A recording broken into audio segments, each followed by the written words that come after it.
চাকা এমনই একটা বস্তু যা শুধুমাত্র গাড়ি চালাতে সাহায্য করেনি, চাকা আমাদের সভ্যতাকেও এগিয়ে নিয়ে গেছে।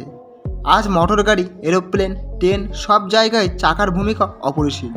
এমনকি বিদ্যুৎ তৈরির জন্য যে টারবাইন ব্যবহার করা হয় তাও এক ধরনের চাকা। সুতরাং এটা বলা যায় যে চাকা হলো মানব সভ্যতার সৃষ্টির আবিষ্কারগুলির মধ্যে একটি। কারণ এই চাকা না থাকলে আজ আমাদের জীবন এগোতে পারতো না। আর এখানে আপনাদেরকে জানিয়ে রাখি, চাকা একটি 100% মানুষের আবিষ্কার। চলুন সহজ ভাষায় বুঝে নিই। দেখুন, প্রাচীনকাল থেকে বিভিন্ন প্রাকৃতিক জিনিসের থেকে আমরা প্রভাবিত হয়েছি, অনুপ্রাণিত হয়েছি এবং চেষ্টা করেছি তা নকল করা। যেমন জঙ্গলে দাবানল দেখে আগুনের আবিষ্কার করে, আধুনিককালে আকাশে পাখি ওড়া দেখে এরোপ্লেনের ধারণা আসে, মাছ দেখে সাবমেরিন আবিষ্কারের ধারণা আসে। এই রকম বহু আবিষ্কারের ধারণা প্রাকৃতিক বিভিন্ন প্রাণী ও জীবদের দেখে ইন্সপায়ার্ড। তবে এই চাকা কিন্তু সম্পূর্ণভাবে একটি স্বাধীন ভাবনা, মানে প্রকৃতিতে কোনো চাকা জাতীয় বস্তু পাওয়া যায় না। আর প্রাচীনকালে এই চাকা যে বা যারা আবিষ্কার করেছিলেন তাদের মাথায় এই আইডিয়া আপনা আপনি এঁটেছিল। সেই সময় হয়তো তারা ভাবতেও পারেনি এই চাকা কিভাবে মানব সভ্যতাকে বদলে দেবে। এবার প্রশ্ন হলো, এই আশ্চর্য জিনিসটি কে বা কারা তৈরি করেছিল এবং কবে এই চাকার আবিষ্কার হয়েছিল? বন্ধুরা, আমি এসকে আপনাদের সাথে আজকের ভিডিওতে চাকা আবিষ্কারের আশ্চর্য ইতিহাস আপনাদের সামনে তুলে ধরব। এই ভিডিওটি শেষ পর্যন্ত দেখতে থাকুন আর চ্যানেলে নতুন হলে অবশ্যই সাবস্ক্রাইব করুন। প্রাচীনকালে মানুষেরা জিনিসপত্র এক জায়গা থেকে আরেক জায়গায় কাঁধে করে নিয়ে যেত। পরে আদিম মানুষেরা পশুদের পোষ মানাতে শেখে, তখন পশুরা এই জিনিসপত্রগুলোকে বহন করত।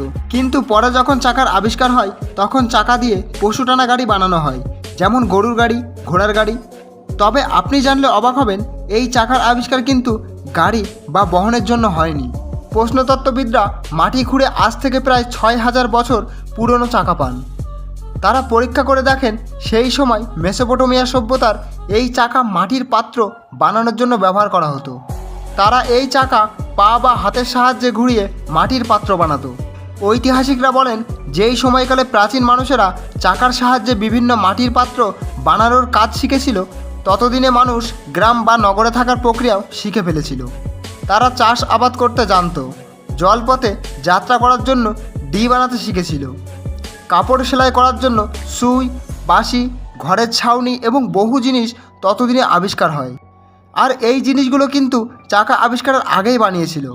কারণ আপনাদের আগেই জানিয়েছি, এই জিনিসগুলোর ধারণা এসেছিল প্রকৃতি থেকে অনুপ্রাণিত হয়ে।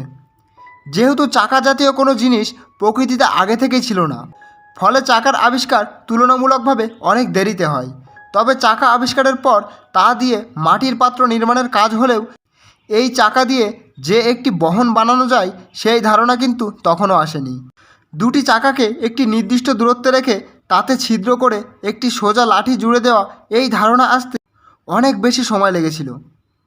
তবে অনেক ঐতিহাসিকদের মতে চাকা দিয়ে যে বহন বানানো যায় এই ধারণাটি এসেছিল একটি পোকাকে দেখে, যাকে আমরা গোবরে পোকা বলে জানি। এই পোকা কোনো জিনিসকে এক জায়গা থেকে আরেক জায়গায় নিয়ে যেতে সেই জিনিসটিকে প্রথমে গোলাকার রূপ দেয়, তারপর খুব সহজেই সেটিকে ঠেলে নিয়ে যায়। আজ থেকে 4000 বছর পুরনো বহু প্রাচীন চিত্রে এই চাকার সাহায্যে নির্মিত রথের নিদর্শন দেখা যায়। তবে প্রাচীন মিশরের বড় বড় পিরামিড তৈরির সময় চাকা ছিল কিনা তা নিয়ে সন্দেহ আছে, কারণ প্রাচীন মিশরীয় পিরামিডের পাথরগুলোকে বহু দূর থেকে টেনে নিয়ে আসতো। ভারতের সিনেলিতে প্রায় 3000 বছর পুরনো হ্রদ খুঁজে পেয়েছেন তত্ত্ববিদরা।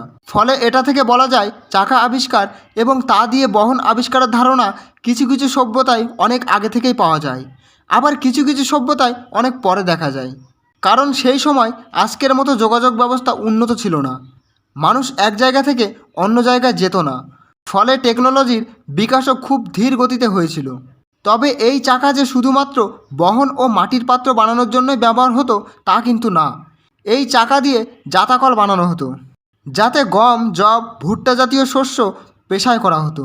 বন্ধুরা, ইতিহাসের সেই মহান ব্যক্তির খোঁজ আজও হয়তো পাবো না যিনি চাকা আবিষ্কার করেছিলেন, কিন্তু তার এই আবিষ্কার আজ আমাদের অনেক কিছুই উপহার দিয়েছে।